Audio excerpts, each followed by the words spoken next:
Okay, so overtime tayo. Kinarwash natin yung sakyan natin. Yan. Kinarwash natin kasi hindi pa natin napakarwash. Tapos kanina sarado na yung pinagpapakarwashan natin. Yan.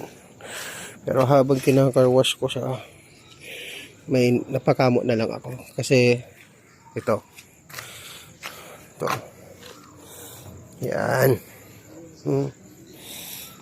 Sakit. Oh, haba.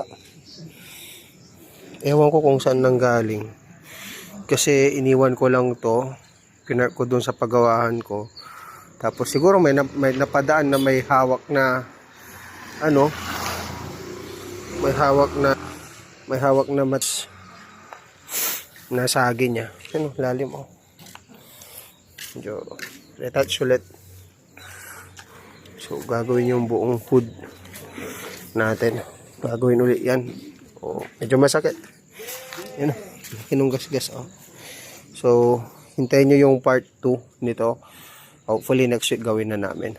Magawa namin next week after ng mga nakasalag na mga sasakyan. So okay na. Yan. Punasan na natin. Yun. Thank you. Good night guys.